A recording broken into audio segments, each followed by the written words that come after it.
예수께서 그들에게 항상 기도하고 낙심하지 말아야 할 것을 비유로 말씀하여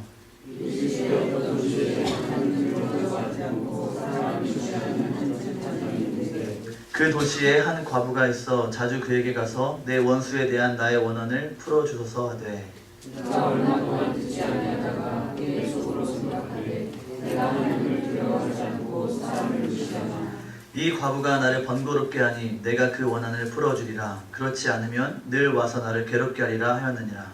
주께서 이르시되 예리한 자들의 말씀을 들으라. 하물며 하나님께서 그 밤낮 부르짖는 택하신 자들의 원한을 풀어주지 아니하시겠느냐? 그들에게 오래 참으시겠느냐? 내가 너희에게 이르노니 속히 그 원한을 풀어주시리라. 그러나 인자가 올 때에 세상에서 믿음을 보겠느냐 하시니라. 아멘. 오늘 예수님의 비유 말씀을 통해서 우리가 어떻게 기도해야 되는지, 그리고 기도하는 사람의 자세가 어떠해야 되는지를 좀 같이 생각해 보려고 합니다. 예수님께서 비유를 사용하시는 이유가 크게 두 가지 있습니다. 첫 번째는 간단하게 두 가지로 말할 수 있는데, 첫 번째는 천국 복음에 합당하지 않은 사람들에게 숨기고자 함입니다. 무슨 말인지 아시죠? 비유를 통해서 천국 복음을 알리게 되면 그 비유를 통해 깨닫는 자가 있고 깨닫지 못하는 자가 있습니다. 이사야 선지자가 예언했던 것처럼 예수님께서는 어떤 복음의 그 메시지를 비유로 말씀하시면서 들어도 깨닫지 못하게 되는 것이고 또 보아도 알지 못하게 되는 것이죠. 그렇게 되는 역할로 비유를 사용하시고, 또 다른 한 가지 이유는 무엇이냐면 비유를 통해서 주님께서 가르치시고자 하는 것을 더 분명하게 가르치시고자 함입니다. 예수님께서 가르치시고자 하는 그 내용, 그 교훈을 더 분명하게 알려주시고자 비유를 사용하시는 것이죠. 오늘 본문의 말씀은 그 두 가지 중에 두 번째에 해당하는 말씀이라고 할 수 있겠습니다. 물론 천국 복음에 대해서도 많은 말씀하셨지만 특별히 오늘의 이 비유는 항상 기도하고 낙심하지 말라라는 말씀을 전해 주시기 위해서, 가르쳐 주시기 위해서 사용하시는 비유라고 할 수 있겠습니다. 그 비유에 대해서 좀 같이 생각해 보기 전에 1절 말씀을 좀 같이 좀 읽어봤으면 좋겠습니다. 1절을 같이 한번 읽어보겠습니다. 시작. 예수께서 그들에게 항상 기도하고 낙심하지 말아야 할 것을 비유로 말씀하여. 아멘. 항상 기도하고 낙심하지 말라. 두 가지 내용이 있죠. 여러분, 항상 기도하라 라는 말씀을 들으면 떠오르는 말씀이 하나 있습니다. 무엇인가요? 쉬지 말고 기도하라 라는 말씀이 떠오르시죠?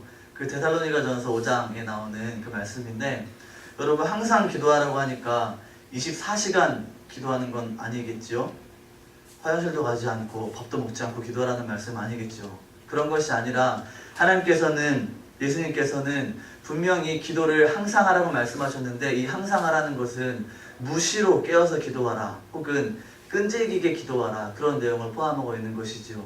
그런데 여기서 더 중요하게 강조하는 것은 뒤에 낙심하지 말라라는 말입니다. 항상 기도하는데 낙심하지 말고 기도하라고 말씀하십니다. 이유가 무엇일까요? 사실 그 이유는 우리에게 있습니다. 하나님께 있지 않고 우리에게 있습니다. 이 말씀을 드리는 이유는 무엇이냐면 우리가 기도하다가 늘 낙심에 처할 때가 많이 있기 때문이죠. 하나님께서는 실패하지 않으시고 하나님께서는 결코 우리를 어렵게 우리를 망하게 하거나 또 우리를 완전히 그 어려움 가운데서 처해 주시지 않으시는데, 우리 신자라면 말이죠. 그렇게 하시는데 우리는 기도하면서 낙심하게 됩니다.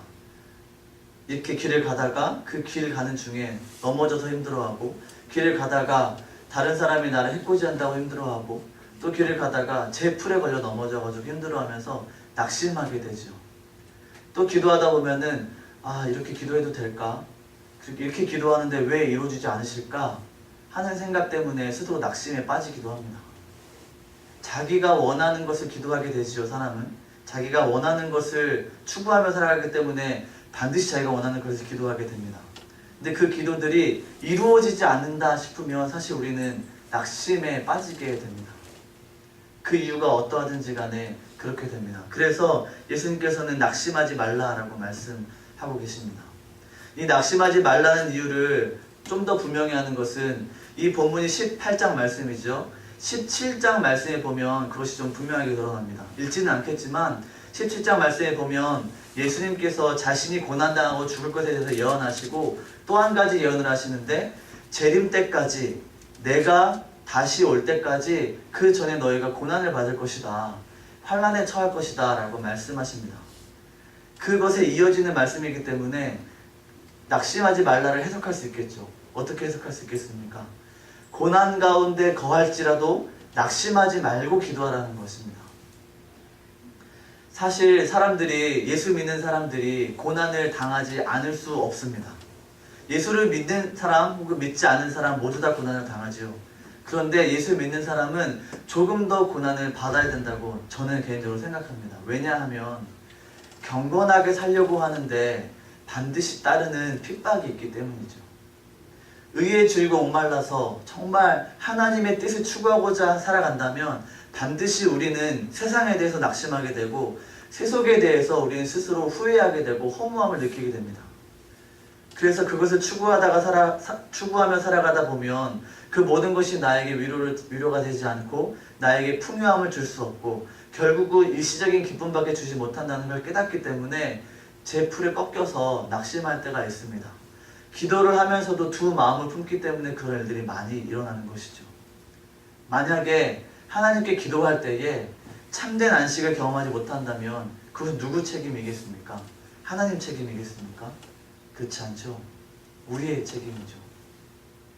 우리가 하나님 앞에서 참된 뜻을 구하지 못하고 주의 나라와 주의 영광이 이루어지는 것을 구하지 못하고 그냥 내가 소원하는 것, 내가 갖고 싶은 거 갖고 싶다, 내가 원하는 것 그거 받고 싶다는 마음으로만 계속 하소연하듯이 들어달라고 간구하게 되면 그것은 결국은 세속적인 욕심을 구한 거기 때문에 결국은 하나님께서 거절하실 수도 있고 물론 이루어질 수 있지요. 거절하실 것이고 그 뜻이 이루어지지 않으면 스스로 풀에 꺾여 좌절하게 될 것입니다. 결국 하나님께서는 우리에게 재림 때까지 낙심하지 말고 기도하라 하신 것은 우리가 하나님 뜻에 합당하게 살아가다가 고난 당할 때에 우리가 그때에 넘어지지 말고 포기하지 말고 끝까지 나를 붙들고 기도하라 라고 말씀하신 것이라고 생각해야 되는 것입니다. 우리 비유의 좀 본론으로 좀 들어가고자 합니다. 여러분, 이 비유는 매우 간단한 이야기죠. 다 아시는 말씀처럼 불의한 재판관과 재판장과 과부가 한 명 등장합니다. 등장인물은 딱 두 명입니다. 그 과부가 재판장에게 찾아갑니다. 억울한 일이 있었던 것 같죠. 찾아가는데 그 재판관에게 계속 구합니다. 성경의 3절 말씀에 보면 자주 갔다, 찾아갔다고 말하고 있는데 굉장히 귀찮게 했던 것 같습니다. 그런데 그 재판관은 어떤 사람이었냐면 두 가지 특징이 있는데 불의한 재판관이라고 하는데 그 불의한 것에 두 가지 특징이 있습니다. 첫 번째 특징은 뭐냐면 하나님을 두려워하지 않는 것입니다. 그리고 두 번째는 사람을 무시하는 것입니다. 불의한 재판관이라고 생각하면 우리 일반적으로 상식적으로 생각하기에는 이 사람이 정의롭지 않은 사람이구나 일반적으로 생각할 수 있지만 불의한 재판관이라는 이유 자체의 첫 번째 이유는 무엇이라고 말씀드렸죠? 하나님을 두려워하지 않는 것. 그렇기 때문에 불의한 사람이고 또 사람을 무시하는 것. 그렇기 때문에 불의한 재판관이라고 말할 수 있는 것이죠. 이 불의한 재판관에게 계속 찾아갔습니다. 귀찮았죠, 재판장이. 그래서 재판장이 생각했습니다. 조금 무시하다가 이거 가만히 놔두면 계속 나 귀찮게 하겠다.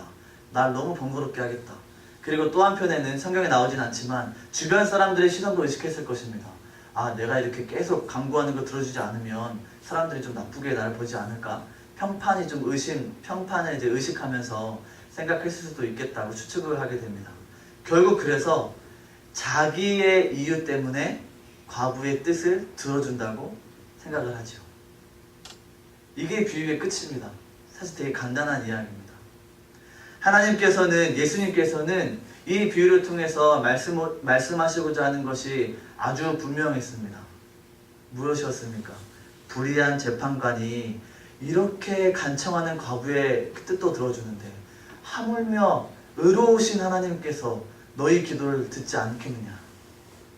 하나님께서는 불의하지 아니하시고 또 외면치 아니하시고 또 거룩하신 분이신데 어떻게 신자 자신의 자식들의 기도를 거부할 수 있겠느냐 하는 뜻을 함의하고 있는 것이라고 볼 수 있습니다.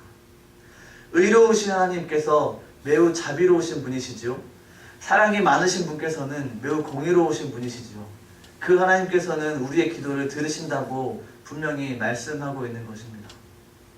그래서 예수님께서는 이 모든 어려움 가운데서도 너희가 구할 것은 반드시 나에게 구해야 된다. 의로운 재판장이 나에게 구해야 된다. 불의한 재판관도 그렇게 들어주는데 나는 더 많이 들어줄 수 있고 너희가 구하지 않은 것도 더 줄 수 있는 분이다 라는 것을 우리가 이 비유를 통해서 알게 됩니다. 한 가지 더 생각할 것이 있는데 특별히 이 비유에 쓰이는 사람의 종류라고 해야 될까요? 신분이라고 해야 될까요? 이 사람의 신분이라고 하면 좋겠습니다. 그것이 굉장히 참 중요한 의미를 가지고 있습니다. 과부가 사용되었죠. 예수님께서는 이 과부를 신자로 비유하셔서 말씀하고 계십니다. 여러분, 제가 4주 동안 루스에 대해서 설교했던 거 기억하시지요? 네, 까먹지 않으셨죠? 네, 웃어주셔도 됩니다. 까먹지 않으셨죠? 루스의 그 경험 혹은 루스의 일생을 생각하시면 됩니다. 루시 얼마나 비참한 처지였습니까? 자신이 가지고 있는 것 아무것도 없고 남편도 없고 아무것도 없었는데 그 과부된 입장에서 그 베들레헴 땅에 와가지고 정말 밑에서부터 어려운 정말 힘든 일부터 시작했던 것이죠. 다른 사람들이 하지 않는 일부터 시작했던 것이죠. 그 룻을 생각하시면서 이야기를 들으면 우리의 처지가 어떠한지를 좀 더 깊이 생각할 수 있을 것 같습니다. 우리의 처지가 마치 과부와 같다라고 예수님께서 말씀하시는 것입니다. 과부는 의지할 것이 없습니다. 왜 그러냐면 가부장적인 사회였기 때문에 그 당시 사회는 우리나라 사회보다 더 많이 가부장적인 사회였습니다. 남편이 없거나 혹은 뭐 아들이 없거나 혹은 시아버지가 없거나 그런 모든 시대에서는 사회적인 보호를 받기도 어려웠고 여러 가지 경제적인 어려움들로 많은 시달림을 당하고 고난에 처하기도 했습니다. 그 고난에 처하는 상황에서 도움을 얻을 곳이라고는 하나도 없는 것이죠. 마치 루아스가 아니죠. 보아스가 룻을 그렇게 도와줬던 것처럼 누군가가 은혜로 도와주지 않으면 절대 살아갈 수 없는, 결코 살아갈 수 없는 삶을 떠올리시면 되겠습니다. 우리의 처지는 이 세상을 살아가면서 하나님 아니고서는 내가 살 수 없다. 하나님의 도우심 아니고서는 내가 견딜 수 없다. 이 세상을 내가 살아가는 힘이 없다. 모든 기쁨이 없다. 라고 말하는 사람이 바로 우리 신자 혹은 여기서 말하는 과부가 되는 것이죠. 예수님께서 이 비유를 말씀하시면서 우리에게 원하시는 것은 그 딱 한 가지였지만 이 과부라는 처지를 생각하면서 우리의 처지를 생각한다면 분명히 우리가 경험하고 있는 것이 얼마나 어려운 일인지 또 얼마나 힘든 일인지를 알 수 있습니다. 예수님께서 재림하시기 전까지의 그 과정을 우리가 살아가고 있지요. 여러분 그렇게 살아가면서 어떤 마음을 가지고 살아가십니까? 세상이 살기 좋으십니까? 저는 개인적으로 많이 어려운 것 같은데 세상이 굉장히 불합리하고 악한 일에 재빠르고 또 다른 사람을 밟고 올라가려고 하고 치열한 경쟁사회인데 정정당당하게 살아가지 않고 오히려 거짓말을 해서 술수를 써서 어떤 계략을 짜가지고 다른 사람을 무너뜨리는 것에 좀 더 사람들이 발이 빠른 것 같습니다. 그렇게 살아가는 사회에서 그런 세상에서 우리가 기쁨을 찾을 수 있는 곳은 오직 하나님밖에 없다라고 생각하게 된다는 것입니다. 물론 이 세상에서 가지고 있는 것들이 뭐 다 거짓된 것이 아니고 또 우리의 소유가 헛된 것도 아니고 모든 것이 나쁜 것은 아니지만 이 세상에서 우리가 볼 수 있는 것은 사실 선한 일보다는 악한 일들이 더 많이 있습니다. 많이 괴로움을 많이 당하기도 하죠. 그리고 어려운 가운데 있을 때에 주께서 말씀하시는 것은 낭망치 말아라, 낙심치 말아라 라고 말씀하시는 것입니다. 너무 당연한 말이지만 예수님께서는 저희가 얼마나 힘들 것을 아시고 말씀하신 것이라고 볼 수 있는 것입니다. 저는 사실 이런 생각했었습니다. 내가 이 세상에 살 때 죄가 없으면 얼마나 좋을까? 내 마음에 죄성을 다 가져가시고 소위 감리 교도들이 말하는 것처럼 완전히 내가 성화돼 버리면 얼마나 좋을까? 이 세상에서 완전한 성화를 누릴 수 있으면 얼마나 좋을까? 그런 생각 해봤습니다. 상상해 보시겠습니까?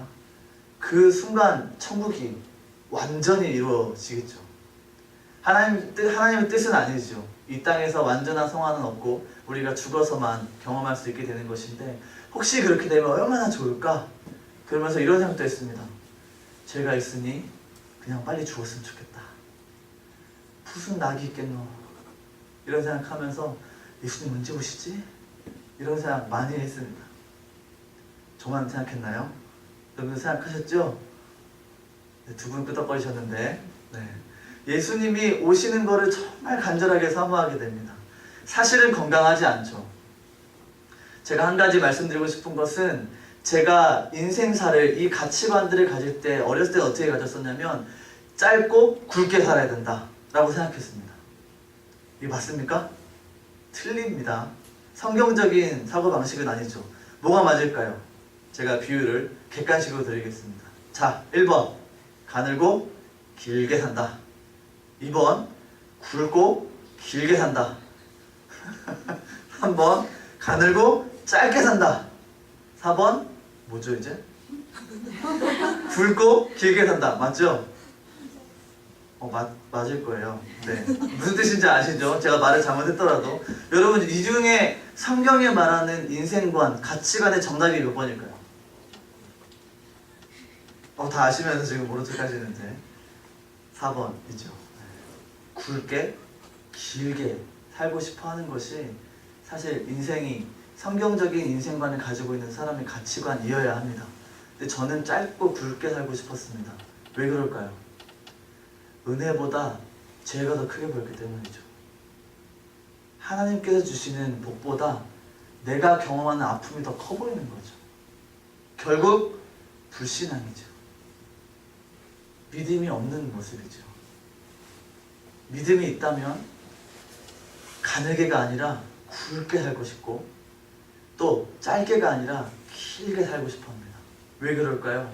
내가 이 세상에서 주께서 맡기신 그 사명을 완수하기까지 내가 죽을 수 없다라는 마음으로 열심을 다해서 살기 때문이죠.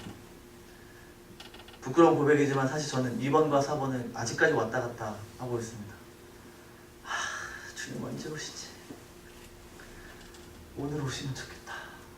이런 생각을 정말 마음 깊은 곳에서는 탄식으로 나옵니다. 제 죄성을 많이 보고 또 못하는 것들을 경험하게 됐을 때 난 이것도 못하고 저것도 못하고 난 못했을까? 이런 생각하게 되면서 굉장히 힘들어했습니다. 잘못된 것입니다. 예수님께서는 낭망하지 말고 낙심하지 말고 기도하라고 말씀하셨는데 그것은 우리가 이 땅에서 하나님의 뜻이 이 모든 땅에서 이루어지기를 원하고 하늘의 뜻이 땅에서도 이루어지길 원하는 마음, 또 땅에 있는 그 모든 것들이 하나님을 바라보고 하나님을 찬송하기를 원하는 그 마음, 하나님의 영광을 위한 그 열심을 가지고 살아가기를 원하십니다. 그것 때문에 우리가 굵고 길게 살아야 되는 것입니다. 그런데 사실 우리는 그렇지 않을 때가 참 많이 있습니다. 그래서 그런지 예수님께서는 제가 읽기로는 약간 냉소적으로 들리는 말이었는데 맨 마지막에 8절에 보면은 이렇게 말씀하십니다. 같이 한번 읽어보겠습니다. 8절 같이 시작. 내가 너에게 이르노니 속히 그 원한을 풀어주시리라. 그러나 인자가 올 때에 세상에서 믿음을 보겠느냐 하시니라. 아멘. 뒤에 보니까 내가 원한을 풀어줄게. 그런데 내가 이 세상에서 믿음을 볼 수 있겠냐? 라고 말씀하십니다. 다시 말하면 이 세상에서 낙심하지 않고 항상 기도하는 사람, 항상 기도하면서 낙심하지 않는 사람, 그 사람을 내가 발견할 수 있겠느냐? 라고 묻고 계시는 것이죠. 별로 없을 거다 라고 말씀하시죠. 내가 믿음을 보겠느냐?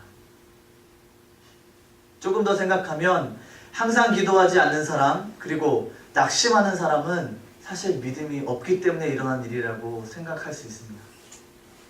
사실 우리의 모든 문제는 믿음이 있느냐 없느냐의 문제로 다 결정됩니다. 내가 이것 때문에 믿음이 떨어졌다. 아니, 사실 그렇지 않죠. 내가 믿음이 없기 때문에 이것을 견디기가 힘든 겁니다. 반대로 생각하셔야 됩니다. 내가 지금 이런 상황들이 너무 어려우니까 지금 내가 조금 약해진 거야. 물론 우리가 보기에는 그럴 수 있죠. 그러나 근본적인 원인을 보자면 우리가 하나님에 대한 그 신앙이, 하나님에 대한 그 경외함이 줄어들었기 때문에, 조금 더 약해졌기 때문에 생기는 일입니다. 그리고 모든 악의 뿌리는 죄이고 그 죄는 우리가 스스로 진 것입니다.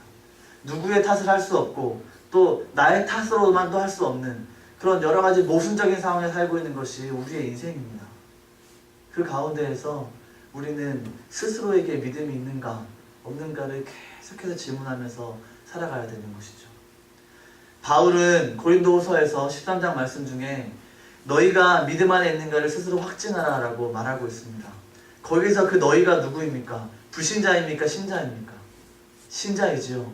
고린도 교회에 보내는 편지였죠. 그렇기 때문에 신자들에게 너희가 믿음 안에 있는지 그리스도 안에 있는지 확인해봐라. 그리고 그거 확실하다면 증명해봐라 라고 말하고 있습니다.